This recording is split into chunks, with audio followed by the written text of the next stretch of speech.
والسلام على من لا نبي بعده أما بعد أعوذ بالله من الشيطان الرجيم بسم الله الرحمن الرحيم ألف لام ميم ذلك الكتاب لا ريب فيه هدى للمتقين وقال النبي صلى الله عليه وسلم إن الله يرفع بهذا الكتاب ويضع به قوما آخرين صدق الله العظيم وصدق رسوله النبي الكريم ونحن على ذلك من الشاهدين والشاكرين والحمد لله رب العالمين رحمت و نور کی برسات یہی ہونی ہے رحمت و نور کی برسات یہی ہونی ہے آج شب بھر یہی آ کر کے گزارا جائے میرے انتہائی واجب الاحترام بزرگوں اور عزیز دوستوں کافی دیر سے میرے عزیز دوست مولانا صاحب عظیمی و مظہری بہت دیر سے آپ حضرات کو آواز دے رہے ہیں کہ اے پرسا ڈانی کے غیور نوجوانوں اپنے گھروں سے باہر نکل کر تشریف لائیں اور آپ کے سامنے موتیوں کو بکھیرا جا رہا ہے ان موتیوں کو دامنوں میں سمیٹنے والا ان موتیوں کو ہاتھوں سے لینے والا ان موتیوں کو اپنے جیبوں میں رکھنے والا ان موتیوں کو سینے سے لگانے والے ہمارے دوست ہمارے احباب بہت کم تعداد میں نظر آ رہے ہیں آپ سے ایک بار دل کے گہرائیوں سے درخواست گزار ہوں میرے بھائی جو ادھر ادھر پھر رہے ہیں اور گھروں میں تشریف فرما ہے برائے کرم آپ کا یہ اپنا جلسہ ہے آپ کے گاؤں کا اپنا جلسہ ہے اگر آپ یہاں پر آتے ہیں اس جلسے کی کامیابی اور اس کا صحرا آپ کے سر ہوگا اس کی کامیابی کا صحرا آپ کے سر جائے گا اس لیے میرے عزیز دوستو آپ سے درخواست گزار ہوں کہ جو میرے بڑے بھائی کھڑے ہیں برائے کرم تشریف رکھیں اور آپ کے سامنے بڑے بڑے نامور خطیب حضرات تشریف لانے والے ہیں اور ان کے بیان سے آپ انشاءاللہ مستفیض ہوں عزیز نوجوانوں اللہ رب العزت والجلال نے اس امت کی رہنمائی اور دستگیری فرمانے کے لیے اللہ تعالیٰ نے کتاب مقدس قرآن کریم کو نازل فرمایا اور جس ذات نے نازل کیا ہے وہ ساری کائنات کا خالق و مالک اور جس ذات پر نازل کیا گیا ہے وہ خاتم النبیین والمرسلین طٰہٰ و یاسین وہ وہی ذات ہے جس کے سر پر ختم نبوت کا تاج رکھا گیا ہے جسے سید المرسلین خاتم النبیین کہا گیا ہے جسے وما ارسلناک الا مبشرا ونذیرا کہا گیا وہ وہی ذات ہے جسے وما ارسلناک الا رحمۃ للعالمین کہا گیا مصطفیٰ صلی اللہ علیہ وسلم کی ذات گرامی وہی ذات ہے جس کے بارے میں قرآن نے کہا والضحیٰ واللیل اذا سجا اور قرآن کو پڑھیے قرآن حضور کی شان کے بارے میں کہتا جا رہا ہے وَأَنذِرْ عَشِيرَتَكَ الْأَقْرَبِينَ اے میرے پیغمبر آپ اپنے قریبی رشتہ داروں کو میرے احکامات کے بارے میں بتلائیے آخرت کے بارے میں ڈرائیے اور میرے پیغمبر کے بارے میں جب اماں عائشہ رضی اللہ عنہا سے پوچھا گیا اے اماں یہ تو بتاؤ میرے نبی کے اخلاق کیسے تھے میرے نبی کے سیرت کیسے تھے میرے نبی کے عادت و اطوار کیسے تھے اماں عائشہ نے فرمایا ارے کیا تم قرآن نہیں پڑھتے قرآن پڑھو اور افانا لگا ذکر اللہ فرماتا ہے اے میرے پیغمبر ہم نے آپ کی شان کو سارے عالم میں بلند کر دیا میرے بھائیو بزرگوں دوستو اللہ تبارک و تعالی نے آپ کی بستی میں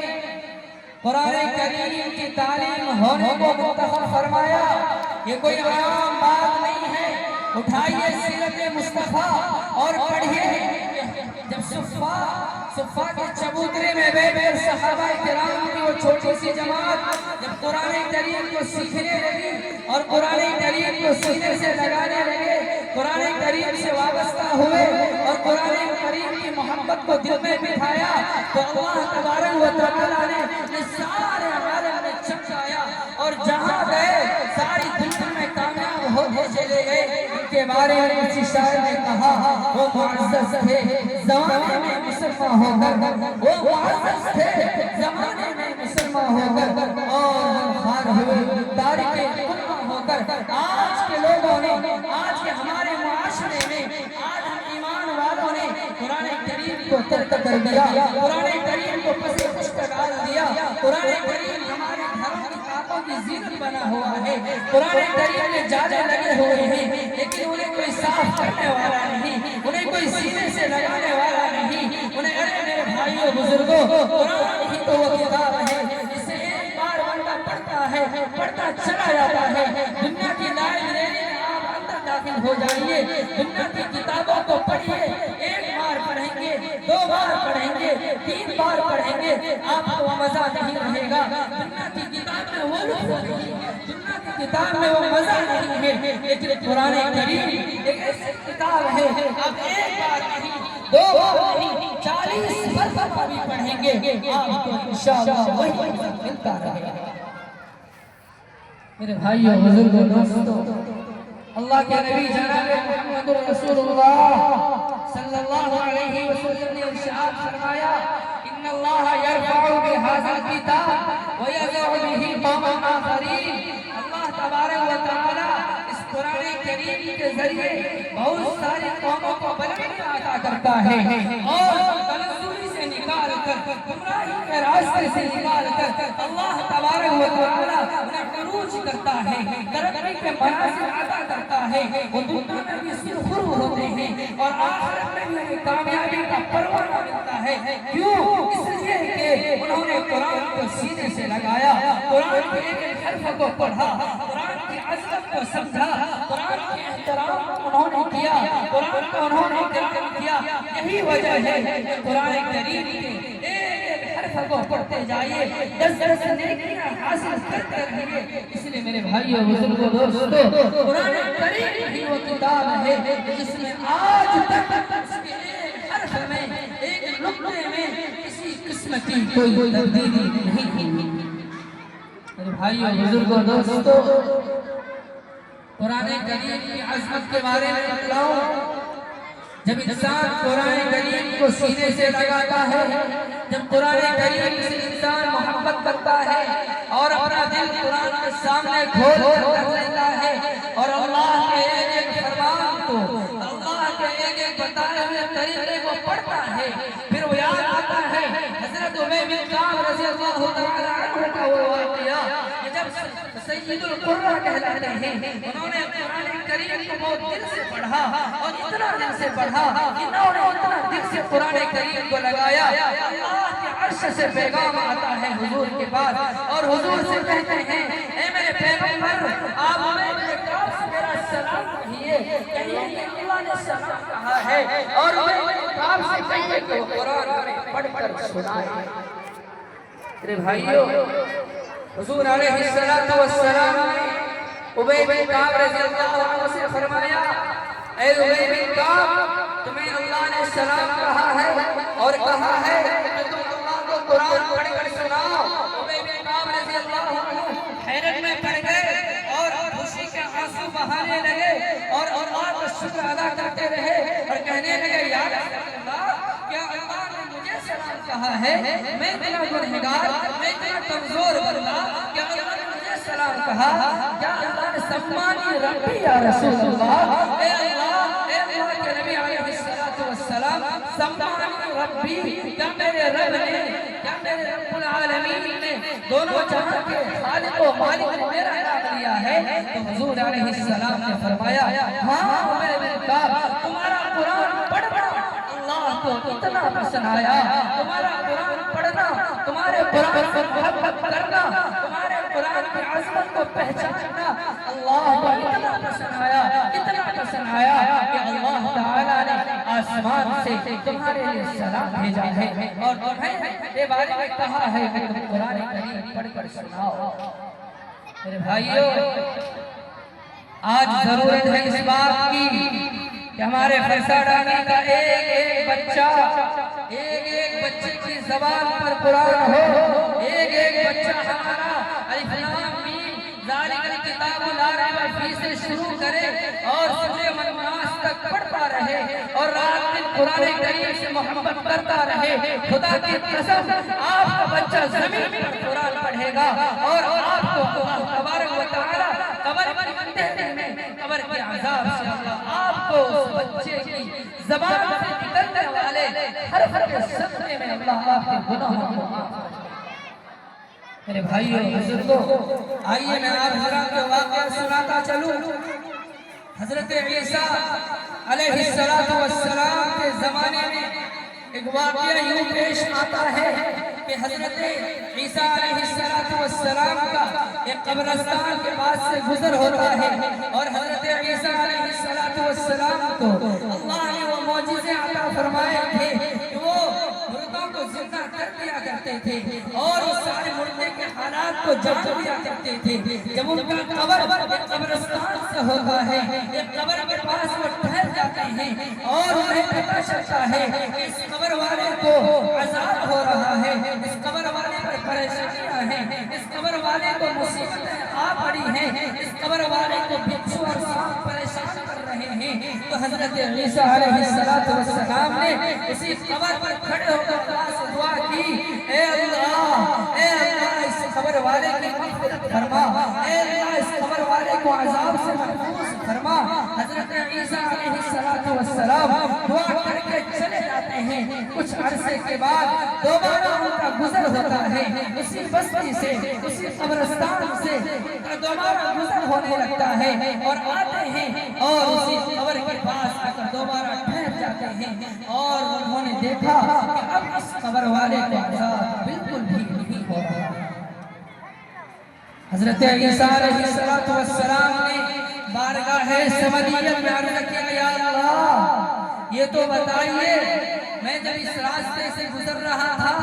اس قبر والے کو عذاب ہو رہا تھا، آپ نے اس قبر والے کو عذاب دے رکھا تھا، اب اس قبر والے کو عذاب نہیں ہو رہا ہے، آخر واقعہ کیا ہے؟ کیا میں نے اس قبر والے کے لیے مغفرت کی دعا کی تھی اس لیے آپ نے اس کو معاف فرما دیا؟ اللہ کی طرف سے آواز آئی، عیسیٰ میں نے آپ کی دعا قبول فرمائی ہے، لیکن واقعہ یہ ہے کہ یہ شخص جو قبر میں لیٹا ہوا ہے، یہ شخص جس کو اس قبر میں دفن کیا گیا، وہ شخص جس کو اس قبر میں عذاب ہو رہا تھا اور سانپ بچھو نے جس کو لپیٹ رکھا تھا، یہ وہ شخص ہے جب اس کی وفات کا وقت قریب آتا ہے، اس کی بیوی حاملہ ہوتی ہے، اس کی بیوی پریگننٹ تھی، اس وقت میں اس شخص نے اپنی بیوی کو یہ وصیت کی تھی، اے میری زوجہ محترمہ، اے بات کان کھول کر سنو، میں تمہیں یہ وصیت کرتا ہوں، میرا بچہ جو تمہارے پیٹ میں بھی موجود ہے، یہ بچہ جو دنیا میں آنے والا ہے، اگر یہ لڑکے کی شکل میں دنیا میں آتا ہے تو میری وصیت یاد رکھنا، اس بچے کو تم مدرسے میں مکتب میں داخل کرنا اور انہیں قرآن کریم کی تعلیم دینا، اسے سنت سے سجا دینا، اسے بتلانا کہ قرآن کیا ہوتا ہے، اسے بتلانا کہ نبی کی سنت کیا ہوتی ہے، اسے بتلانا کہ محمد رسول اللہ کون ہے، اسے بتلانا اس کائنات کا پیدا کرنے والا کون ہے، اس کو غرض یہ کہ اس کو دین کی تعلیم دینا۔ واقعہ یہ ہوا کہ جب اس بچے کی پیدائش ہوتی ہے، ذرا بڑا ہوتا ہے، اس کی ماں کو اس کے شوہر کی وصیت یاد آنے لگتی ہے اور اس کو یاد آیا کہ ہاں میرے بچے کی جب پیدائش نہیں ہوئی تھی، مجھے میرے شوہر نے وصیت کیا تھا کہ اے میری بیوی جب یہ میرا بچہ پیدا ہو اسے مدرسے میں داخل کرنا۔ میرے بھائیوں بزرگوں، فرسہ ڈانی کے غیور نوجوانوں اور غیور مسلمان بھائیوں، غور سے سنیے گا کہ واقعہ کیا ہوتا ہے، اس واقعے سے اپنی زندگی میں تبدیلی لانے کی کوشش کیجیے گا اور اپنے بچے کو یہاں پر قائم ہو رہا ہے اپنے بچوں کو بھیجنے کی کوشش کیجیے گا۔ میرے بھائیوں بزرگوں، واقعہ یہ ہوتا ہے بچہ ذرا بڑا ہونے لگتا ہے، اس کی ماں کو اس کے شوہر کی وصیت یاد آنے لگتی ہے، وصیت یاد آنے لگتی ہے اور وہ وصیت کو پورا کرنے کے لیے پریشان ہے۔ اس نے اپنے بچے کو مدرسے میں اور مکتب میں بھیجا تھا، بیٹا اے میرے بیٹا میں دنیا نہیں لینا چاہتی، اے میرے بیٹے میں نہیں چاہتی کہ میں دنیا کو سمیٹوں، میں نہیں چاہتی کہ دنیا کے مال و اسباب کے لیے میں امار لگاؤں۔ اے میرے بیٹے جا میں تجھے مسجد میں بھیجتا ہوں، جا میں تجھے مکتب میں بھیجتا ہوں، جا میں تجھے مدرسے میں بھیجتا ہوں، جا وہاں جا کر قرآن سیکھنا، اللہ کا کلام پڑھنا، اللہ تبارک و تعالیٰ کا کلام پڑھتے رہنا۔ میرے بھائیو بزرگوں دوستو کتاب میں لکھا ہے کہ بچہ مدرسے میں جاتا ہے، مکتب میں جاتا ہے اور وہاں جیسے ہی استاد کے سامنے بیٹھتا ہے اور استاد نے کہا اے میرے بچوں پڑھو بسم اللہ الرحمن الرحیم، ادھر بچے وہ معصوم بچہ جس نے بھی دنیا کی رنگینی کو نہیں دیکھا، وہ معصوم بچہ جس نے بھی دنیا کی کسی حالت سے واقف نہیں ہے، وہ بچہ جو قبر کے حالات سے واقف نہیں ہے، وہ بچہ جو نہیں جانتا کہ ماں باپ کے کیا حقوق ہوتے ہیں، وہ معصوم سا بچہ ہے، اللہ کا قریب ہے، معصوم بچہ ہے، گناہوں سے پاک ہے، وہ بسم اللہ الرحمن الرحیم پڑھتا ہے اور اللہ کی رحمانیت کو آواز دیتا ہے، اللہ کی رحیمیت کو آواز دیتا ہے، پڑھتا ہے بسم اللہ الرحمن الرحیم، ادھر اللہ کو جلانا جاتا ہے، اللہ کی عظمت اللہ کی کبریائی کو جلانا جاتا ہے۔ اللہ فرماتے ہیں کہ اس معصوم سے اور بڑے بچے سے بسم اللہ الرحمن الرحیم پڑھا، مجھے جلانا گیا، میری عزت اور کبریائی کی قسم، جیسے ہی بچے نے بسم اللہ الرحمن الرحیم پڑھا میں نے اس بچے کے بسم اللہ پڑھ کے صدقے میں اس کے باپ کے قبر سے عذاب کو ہٹا دیا۔ میرے بھائیو بزرگوں دوستو غور کیجئے کہ معصوم سا بچہ جو باپ پوری زندگی گناہوں میں مبتلا تھا، اب اس کو قبر میں عذاب ہو رہا ہے، لیکن ایک معصوم بچے کے بسم اللہ پڑھنے کے صدقے میں اللہ تبارک و تعالیٰ نے اس کے گناہوں کو معاف کر دیا۔ اس لیے میرے بھائیو کوشش کریں اس بات کی، آپ کے یہاں الحمدللہ بہت ہی اچھا اشارہ قائم ہونے جا رہا ہے۔ آپ سے پرخلوص گزارش کرنا چاہتا ہوں کہ انشاءاللہ تعالی آپ کا ایک بچہ اس مکتب میں آئے گا، قرآن کو پڑھے گا، سینے سے لگائے گا، اس بات کا عزم رکھیے، یقین رکھیے کہ انشاءاللہ تعالی آپ کے بچے کے پڑھنے کے صدقے میں اللہ آپ کے کاروبار کو، اللہ آپ کی صحت کو، ساری چیزوں کو اللہ انشاءاللہ تعالی فراوانی عطا کرے گا۔ بس ضرورت ہے اس بات کی کہ ہم اپنے بچوں کو مکتب میں بھیجیں اور قرآن کریم سے انہیں لگاؤ پیدا کریں، اس لیے کہ میرے بھائیو بزرگوں اللہ کا نبی جناب محمد رسول اللہ نے ارشاد فرمایا خیرکم من تعلم القرآن وعلمہ، تم میں سب سے بہترین شخص وہ ہے جو قرآن کریم کو سیکھے اور سکھائے۔ انشاءاللہ تعالی اگر آپ نے اپنے بچوں کو یہاں حافظ بنایا، خدا کی قسم قیامت کے دن جب ساری انسانیت پریشان ہوگی وہاں آپ کے سر پر سورج سے بھی زیادہ روشن تاج رکھا جائے گا انشاءاللہ تعالی۔ بس میں اپنی چند باتوں پر اپنی بات کرتا ہوں، دعا کرتا ہوں اللہ تعالی آپ سب کو اور مجھے بھی کہنے سننے سے زیادہ عمل کی توفیق عطا فرمائے۔ وآخر دعوانا الحمدللہ۔